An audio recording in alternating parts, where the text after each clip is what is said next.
نوجوان ساتھی بیٹھے ہیں، آج تو پتہ نہیں دنیا کہاں سے کہاں چلی گئی، ہم بھی کہاں سے کہاں جا سکتے ہیں، لیکن ایک بات یاد رکھیں، اپنے مقصد سے پیچھے نہیں ہٹیں۔ مقصد سے ہٹنے کا مطلب، اپنے مرکز سے ہٹنے کا مطلب جیتے جی موت ہے اور کچھ بھی نہیں ہے۔ کوئی خاک کا ڈھیر ہے جو خاک کے اوپر چل رہا ہے، جیسے کئی مخلوقات چل رہی ہیں، کوئی پرواہ نہیں۔ بنی آدم کی عزت و تکریم کا جو حوالہ ہے، یا جو سبب ہے، جو باعث ہے، جو وجہ ہے، وہ صرف اس کا اعلیٰ مقصد ہے بس۔ جب منزل اعلیٰ ہوتی ہے تو وہ سفر خود بخود اعلیٰ ہوتا ہے۔ ایک ہے جی ہم جناب پنجاب جا رہے ہیں، گھومنے پھرنے جا رہے ہیں، چلو جی آپ گھومنے پھرنے جا رہے ہیں تو جائیں، ایک عام سفر ہے۔ نہیں جناب ہم پنجاب جا رہے ہیں بزرگوں کی زیارت کے لیے جا رہے ہیں، ایک دم صرف نیت کے بدلنے میں آپ کو سارے سفر کی برکت ہی برکت آ گئی۔ کیوں؟ کہ جب مقصد اور منزل بلند ہے تو وہ سفر خود بخود بلند ہو جائے گا، اور اللہ کی بارگاہ تک پہنچنے سے بڑا کوئی مقصد نہیں ہے، کوئی بڑی منزل نہیں ہے اس رستے سے جس رستے سے آپ علیہ السلام چل رہے ہیں اور ہمیں چلایا ہے۔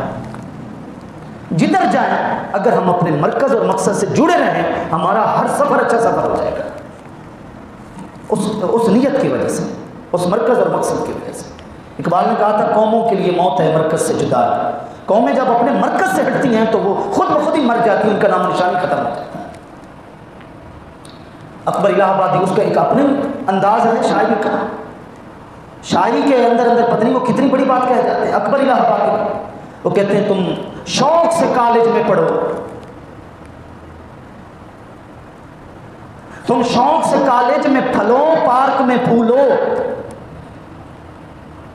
جائز ہے غباروں میں اڑو یا چرخ پہ جھولو، پیراشوٹ پتہ نہیں جہاز کہاں سے کہاں ہم اڑ رہے ہیں، تم شوق سے کالج میں پھلو پارک میں پھولو، جائز ہے غباروں میں اڑو یا چرخ پہ جھولو، بس ایک سخن بندہ عاجز کا رہے یاد، اللہ کو اور اپنی حقیقت کو نہ بھولو۔ کہنے کو یہ ایک شعر ہے، میرے خیال میں میرا پورا موضوع اسی ایک شعر کے اندر ہے۔ آپ آسمانوں پہ اڑ رہے ہیں، جہازوں کے سفر کر رہے ہیں، آپ آؤٹ آف کنٹریز جا رہے ہیں، کہاں کہاں آپ جا رہے ہیں، وہ کہہ رہے صرف ایک مجھ عاجز غریب کی بات یاد رکھ لینا، نہ اپنے رب کو بھولنا، نہ اپنی اوقات کو بھولنا، نہ خود کو بھولنا، نہ خدا کو بھولنا۔ اور خود کو جو بھولتا ہے وہ خود بخود خدا کو بھول جاتا ہے۔ خودی اور خدا کا تعلق اتنا گہرا ہے، جو خود کو بھولتا ہے وہ خود بخود خدا کو بھول جاتا ہے۔ بزرگوں نے اس لیے کہا اعرفکم لانفسکم اعرفکم لربکم، تم میں سے جو جتنا خود کو جاننے لگ جائے گا وہ رب کو اتنی جاننے لگ جائے گا۔ جتنی خودی کی معرفت آتی جائے گی، اپنی پہچان آتی جائے گی، رب کی خود بخود پہچان آتی جائے گی۔ ادھر سے چھوٹیں گے تو ہر چیز چھوٹ جائے گی۔ اس لیے انسان کی سب سے بڑی کامیابی یہی ہے کہ سب سے پہلے وہ اپنے آپ کو مکمل کرے، پھر جو اس کی صحبت میں آئے وہ بھی مکمل ہو جائے۔ اگر انسان خود ادھورا ہے تو کبھی اس کے ساتھ اٹھنے بیٹھنے والے کامل اور مکمل نہیں ہو سکتے۔ اپنے آپ کو ہم پہچانیں، اس کائنات کا حسن ہم سے وابستہ ہے، اس کائنات کا امن ہمارے امن سے وابستہ ہے، اس کائنات کی بد امنی ہماری بد امنی سے وابستہ ہے، اس کائنات کی اصلاح اور فساد انسان کی اصلاح اور اس کے فساد سے وابستہ ہے۔ یہ ہمارا کائنات کے ساتھ کچھ ایسا گہرا تعلق ہے۔ ہم ٹھیک، نظام ٹھیک، ہم خراب، ہماری نیتیں خراب، خود بخود نظام خراب ہو جائے گا۔ وہ بزرگوں کی دی ہوئی ایک چھوٹی سی مثال ہے کہ بادشاہ جو ریاست کا تھا وہ باغ سے گزرا، انار کے باغ سے، اس نے انار لیا، انار بڑا میٹھا تھا، خود بخود وہ اپنے نوکر سے، اپنے کرندے سے معاملات طے کر رہا ہے کہ یار یہ باغ کسی نہ کسی بہانے آتے ہیں۔ وہ کہتے ہیں اگر مالک نے نہ بیچا تو، کہا میں بادشاہ ہوں، میں لے لوں گا، طاقت ہے میرے پاس، اقتدار، میں زبردستی لے لوں گا۔ بیٹھے بیٹھے پھر اس نے اسی بچے کو بولا کہ دوبارہ انار توڑتا ہے، اب وہی انار ہے، اسی درخت سے ہے، بلکہ اس نے یہاں تک کہا کہ اسی شاخ سے ہے، اسی درخت کی اسی ٹہنی سے ہے، رنگ بھی وہی ہے، سب کچھ وہی ہے، لیکن انار کھٹا ہو چکا ہے۔ بادشاہ حیران ہے کہ جب پودا وہی ہے، ٹہنی وہی ہے، پھل وہی ہے، رنگ روپ وہی ہے، آخر انار کا ذائقہ کیوں بدلا؟ اس بچے نے کہا کہ شاید اس ریاست کے بادشاہ کا ارادہ بدلا ہے، اس کی نیت بدلی ہے. یہ بظاہر ایک چھوٹی سی مثال ہے. ہماری نیتوں کے بدلنے سے سب کچھ بدل جاتا ہے. ہمارے مقصد کے بدلنے سے ایک دم پوری کائنات کا نقشہ چینج ہو جاتا ہے. اس لیے پوری مخلوقات میں انسان کو پکڑا گیا. پھر انسان کی دو چیزوں کو پکڑا گیا. نمبر 1 دل، نمبر 2 زبان. لیکن یہ زبان اللسان ترجمان الانسان، زبان اس دل کی ترجمان ہے. میں جو آپ کے سامنے بول رہا ہوں اس کو میں نے پہلے یاد کیا ہے تو بول رہا ہوں. اس خاکے اور تصور کو میں نے سینے میں پہلے رکھا ہے تو وہ بآسانی آپ کے سامنے بول رہا ہوں. اللہ مجھے اپنی حفظ و مان میں رکھے. اگر میری زبان سے گالم گلوچ نکلتے ہیں تو وہ گالم گلوچ کا خاکہ پہلے سینے میں آیا ہے تب باہر یہ چیزیں نکل رہی ہیں.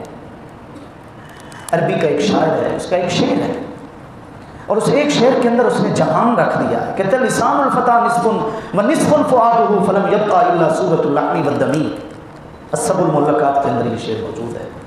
کہتے ہیں انسان جوان آدھا انسان اس کی زبان ہے اور بقیہ جو آدھا ہے وہ اس کا دل ہے. بس فلم يبقى الا صورة اللحم والدم. پیچھے گوشت بچتا ہے، پیچھے خون بچتا ہے، پیچھے ہڈیاں بچتی ہیں، پیچھے رگیں بچتی ہیں، اور کچھ نہیں ہے جو ہر مخلوق کے اندر ہے. انسان صرف 2 چیز کا نام ہے، آدھا زبان اور بقیہ آدھا اس کا دل ہے.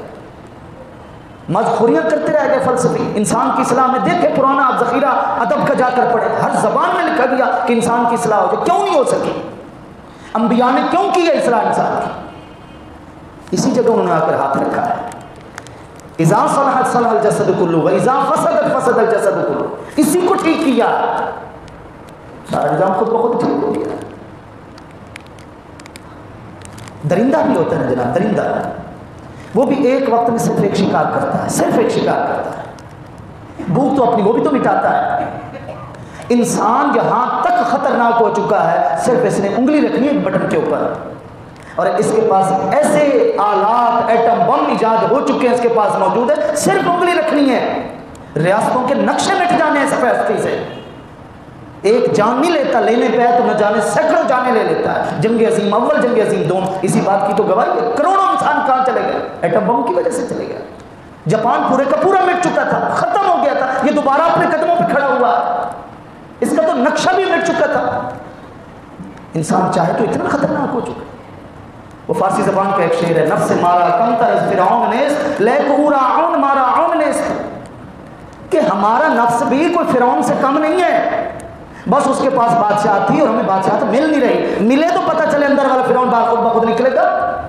کرسی جب تک ہاتھ نہیں آتی اور رویے ہوتے ہیں، کرسی اقتدار جیسے آتی ہے رویے تبدیل ہو جاتے ہیں. کیوں؟ اندر والا فرعون باہر نکلتا ہے. اور جب وہ مقصد حیات کی طرف آتا ہے تو یہ فرعون خود بخود ختم ہو جاتا ہے. یہ کیا مطلب، یہ کیا مذاق ہے؟ یہ سمجھے انسانوں کی بھیڑ ہے، انسانوں کا ہجوم ہے. بندہ بندے کے اوپر اعتبار نہیں کرتا. کتنے لوگ ہوں گے جو اپنے پیسے جو ہے وہ چوتھے کونے کے اوپر جو دوست ہے اس کے پاس جا کر رکھواتے ہیں. بھئی باپ اپنے بیٹے کو کیوں نہیں دیتا پیسے؟ بیٹا اپنی ماں کو کیوں نہیں جا کر دیتا؟ اماں جان یہ میری امانت ہے آپ کے پاس، آپ رکھیں. جب گھروں سے اعتماد ٹوٹ چکا ہے تو مجھے بتائیں انسان وہاں رہ رہے ہیں؟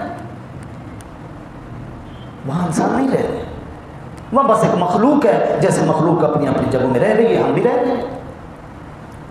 یہ وہ حضرت ابن عمر رضی اللہ تعالیٰ عنہ والی روایت ہے کہ انما الناس کالابل المئة لا تکاد تجد راحلہ. کہ جیسے 100 اونٹ کھڑے کر دیے جائیں، ایک باڑے کے اندر 100 اونٹ ہو. آپ علیہ السلام نے فرمایا کہ وقت وہ آنے والا ہے کہ جیسے 100 اونٹ ہو اور ایک اونٹ بھی سواری کے لائق نہ ہو. کھڑے کتنے ہیں؟ 100 اونٹ ہے، باڑا بھرا پڑا ہے، لیکن دیکھتے ہیں کون ہے سواری کے قابل؟ کوئی بھی سواری کے قابل نہیں. 100 اونٹوں میں سے اتنا جسہ اونٹ کا، اتنا وجود دھڑا اس کا، کوئی بھی سواری کے قابل نہیں. میرے آقا نے فرمایا انسانوں کا یہ ہجوم ہوگا لیکن کوئی بھی انسان کہلانے کا حقدار نہیں ہوگا کیونکہ اس کے اندر انسانیت نہیں ہوگی. وہ مولانا روم رحمۃ اللہ علیہ کو 8 صدیاں بیت چکی ہیں. وہ فرماتے ہیں میں نے ایک بزرگ کو دیکھا بالکل دن چڑھا ہوا ہے، دن کی روشنی میں وہ چراغ لیے گئے. میں نے کہا چراغ تو جلائے جاتے ہیں اندھیروں میں، تم نے روشنیوں میں جلا رکھے، کیا ڈھونڈ رہے ہو؟ اس نے کہا جانوروں کے بیچ میں رہ رہ کر تھک گیا ہوں، انسان کو ڈھونڈ رہا ہوں. مولانا روم فرماتے ہیں میں نے اس کو بولا جا کر سو جائیں. میں نے بھی بہت تلاش کیا لیکن مجھے بھی انسان نہیں ملا. یہ تو 8 صدیاں پہلے کی باتیں ہو رہی ہیں. جو پھر بھی ایک اچھا وقت تھا، تو آج کیا نام ہوگا؟ انسان انسانیت کا نام ہے میرا۔ ہم کسی پر بھی کوئی طعن و تشنیع کرتے ہیں نا، ایک جملہ کافی ہوتا ہے، یار تیرے اندر انسانیت نام کی تو کوئی چیز نہیں ہے، لو، اور یقین کرنے سے بڑی کوئی گالی نہیں ہے انسان کی۔ ماں بہن کی گالی تو اپنی ماں بہن کو دینی ہوتی ہے نا، دوسروں کو ہم نے کیا دینی ہے، وہ اپنی ماں بہن کو نکالتا ہے۔ انسان کے لیے سب سے بڑی گالی یہ ہے کہ اس کو کہا جائے کہ تیرے اندر انسانیت ہی نہیں ہے۔ تو کیا ہے پھر وہ، اگر اس کے اندر انسانیت ہی نہیں ہے؟ جس کے اندر انسانیت نہیں ہو وہ کیا ہے؟ کچھ بھی نہیں ہے۔ نقشوں کو تم نہ جانچو، لوگوں سے مل کے دیکھو، شکلیں نہیں دیکھو، صورتیں نہیں دیکھو، رویے دیکھو، رویے۔ نقشوں کو تم نہ جانچو، لوگوں سے مل کے دیکھو، کیا چیز جی رہی ہے، کیا چیز مر رہی ہے۔ انسان تو جی بھی رہا ہے، انسان مر بھی رہا ہے، لیکن یہ چیز نہیں دیکھو، یہ تو شروع سے ہی آیا ہے۔ جو پہلا بشر تھا اس کے اوپر بھی وفات آئی ہے، لیکن تم نے نقشوں کو نہیں جانچنا، لوگوں سے ذرا تعلقات تو بناؤ، تمہیں پتہ چلے گا لوگ جی رہے ہیں، ان کے اندر انسانیت مر رہی ہے۔ اس لیے واپس پلٹے، میں آیا ہوں نا پنجاب سے، مجھے کل واپس آیا تھا مثال کے طور پر، لیکن میں یہاں 2-3-4 دن کے لیے جو آیا ہوں، شاید ہی کوئی دن ہوگا مجھے واپسی کا خیال نہیں آیا ہوگا، ہر تھوڑی دیر کے بعد واپسی کا خیال۔ یہ حال ہمارا اس دنیا میں ہے، ہمیں ہر تھوڑی دیر کے بعد واپسی کا خیال آنا چاہیے۔ ہمیں واپس جانا ہے، لیکن کس طرح جانا ہے؟ مطمئن ہو کر جانا ہے۔ اطمینان کب ملے گا؟ جب ہمیں پتہ ہوگا ہم اسی راستے پہ چل رہے ہیں جو رستہ اللہ کی بارگاہ تک جاتا ہے۔ لنک روڈ پہ جب انسان نکلتا ہے اسے پتہ نہ ہو، ایک بندہ موٹر وے پہ سیدھا جا رہا ہے اور بھولے ہوئے اچانک لنک روڈ اس نے پکڑ لیا، اب اس کو نہیں پتہ کہاں تھا، دوبارہ اس راستے پر چڑھتا ہوں نہیں چڑھ سکتا، میں کہاں نکلا؟ ہم نے لنک روڈوں کے اوپر ہم نکلے ہوئے ہیں، کوئی بات اچھی سنتے ہیں واپس پلٹتے ہیں، ورنہ پھر نکل جاتے ہیں، اور وہ راستہ جو سیدھا رب کی طرف جا رہا ہے اس کے محبوب کا جو بتایا ہوا راستہ ہے، آپ علیہ السلام کا نقش قدم جو ہے، آپ علیہ السلام کی سیرت طیبہ جو ہے، ہم اس کو چھوڑ کر کسی اور راستے پر نکل رہے ہیں۔ اس سے کامیابی نہیں کہا جاتا، اسے ترقی نہیں کہا جاتا۔ ترقی کبھی بھی کسی کے حقوق کے اوپر ڈاکہ ڈال کر نہیں آتی، یاد رکھیے۔ ترقی کبھی بھی رب کی بارگاہ اور اپنے مقصد حیات کو چھوڑ کر نہیں آتی۔ آپ کا بینک بیلنس ہر سال جناب 5 لاکھ بڑھ رہا ہے، 10 لاکھ بڑھ رہا ہے، آپ نے سمجھا ترقی میں آپ جا رہے ہیں؟ ایک چھوٹا سا مکان تھا اور اچانک آج آپ کے پاس بنگلہ ہے، آپ نے کیا سمجھا ترقی میں جا رہے ہیں؟ آپ جناب وہ کسی دیہاتی علاقے میں رہ رہے تھے جہاں پانی وغیرہ کی سہولیات نہیں تھی، ایک دم آپ جناب بہت بڑے علاقے میں چلے گئے، یہ ترقی کی طرف چلے جا رہے ہیں۔ اس سے ترقی معکوس کہا جاتا ہے اردو ادب میں۔ ترقی معکوس کا مطلب یہ ہے کہ بندہ سمجھ رہا ہے میں آگے بڑھ رہا ہوں، در حقیقت وہ پیچھے ہٹ رہا ہوتا ہے، الٹے پاؤں واپس آ رہا ہوتا ہے۔ جسے ہم ترقی کہہ رہے ہیں یہ ترقی معکوس ہے۔ جو ترقی من الادنا الی الاعلی ہوتی ہے، نیچے سے جو اوپر والی ترقی ہوتی ہے، وہ انسانیت والی ترقی ہوتی ہے، وہ ہمیشہ وہ اسی راہ مقصد پر حاصل ہوتی ہے، وہ اللہ کی بارگاہ تک پہنچنے والے راستے سے حاصل ہوتی ہے۔ آج جب تک ہم روندے نہیں کسی کو، میرے خیال میں ہم ایک قدم نہیں آگے بڑھانے کو تیار۔ جب تک کسی کا حق نہیں کھائیں، پلاٹ پر قبضہ نہ کریں، جناب ہم امیر ہی نہیں ہو سکتے۔ کس نے کہا یہ امیری ہے یار؟ انسانیت جتنی ہمارے اندر ترقی کرے گی، انسان اتنی ترقی کر جائے گا۔ وہ بھلے معاشی طور پر غریب ہوگا، لیکن اندر کا انسان اس کا بہت امیر ہو چکا ہوگا۔ یہ کب ہوگا؟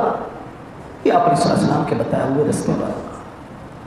سب سے بڑا ہمارا رستہ وہی ہے جو آپ علیہ السلام نے ہمیں سمجھایا۔ آپ علیہ السلام کے آنے سے پہلے بھی انسان تھے، انسانیت نہیں تھی۔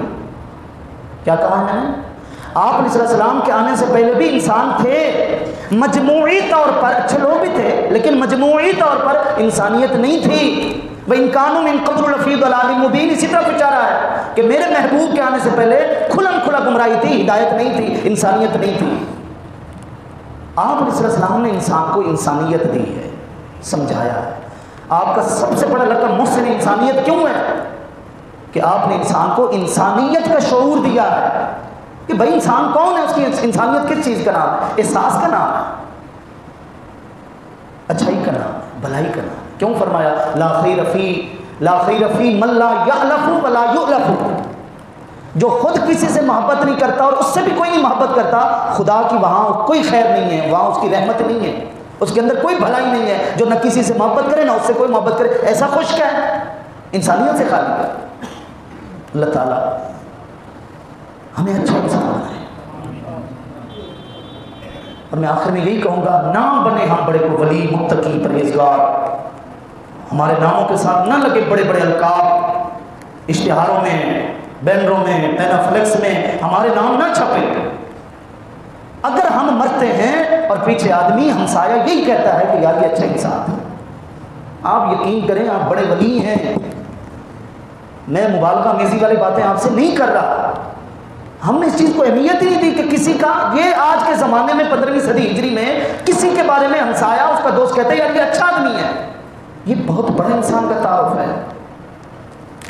ہمارے ایک دوست ہیں، اب وہ ہمارے بھی دوست بن گئے، پہلے دوست کے دوست تھے، دبئی میں رہتے ہیں، بڑی اچھی پوسٹ پر تھے۔ کسی فوتگی کے موقع پر وہ آئے، میں ان کے ساتھ جا رہا تھا، تو جو میرے دوست تھے، جن کے وہ دوست تھے، وہ مجھے کہنے لگے سعیدی صاحب جو پیچھے بندہ بیٹھے نا اس کو ہلکا نہیں لینا، یعنی اپنے دوست کے بارے میں بتا رہا ہے۔ میں نے کہا وہ کیسے؟ کہہ رہے ہیں بظاہر شکل علماء والی نہیں ہے لیکن علم کو کم بھی نہیں ہے اس کے اندر، بڑا صاحب مطالعہ آدمی ہے۔ میں نے کہا یہ اچھی بات ہے، یہ تو آپ نے اچھا تعارف کروایا، ہم تو دنیا دار سمجھے ہوئے تھے۔ اس نے پیچھے سے کیا بولا؟ اس نے کہا سیدی صاحب آپ میرے حق میں یہ دعا کریں، اگر میں اس دنیا سے جاتے وقت اللہ کی بارگاہ میں بطور اچھا انسان پیش ہو جاتا ہوں، میری یہی کامیابی ہے۔ اور میں نے کہا یہ جملہ بتا رہا ہے کہ آپ واقعی صاحب علم ہیں، حقیقت ہے، کیونکہ علم اگر یہ شعور نہیں دیتا تو پھر اس علم کا کیا فائدہ ہے؟ اجل العلوم ما قربک من خالقک کا سب سے بڑا اچھا علم ہوتا ہی وہی ہے جو مخلوق کو اپنے خالق کے قریب کر دے، جسے شناسائی آ جائے، جسے شعور آ جائے، جسے پروردگار کا پتہ چل جائے، اس کے حقوق کا پتہ چل جائے۔ اچھا انسان ہونا ایک بہت بڑی کامیابی ہے۔ تاجر ہونا کامیابی نہیں، نیک تاجر ہونا بہت بڑی کامیابی ہے۔ کاروباری ہونا کوئی کامیابی نہیں، دیانتدار کاروباری ہونا یہ بہت بڑی کامیابی ہے۔ صرف نمازی ہونا کامیابی نہیں، نمازی ہونے کے ساتھ ساتھ با اخلاق نمازی ہونا یہ بہت بڑی کامیابی ہے۔ اس انسان کے اندر انسانیت ہے، اخلاقیات ہے۔ رب تعالیٰ اپنی بارگاہ عالیہ کے اندر آج کی ہماری یہ گزارشات قبول فرمائے، اور جو چند باتیں ہم نے مل کر اپنی اپنی کی ہیں، اپنی انسانوں والی کی ہیں، اللہ ہمیں اچھے انسان بننے کی توفیق عطا فرمائے۔ اور جو ہمارا مقصد حیات ہے، جو رب کی بارگاہ تک جانے والا راستہ ہے، جو آپ علیہ الصلوۃ والسلام کا بتایا ہوا راستہ ہے، اللہ زندگی بھر ہمیں اسی پر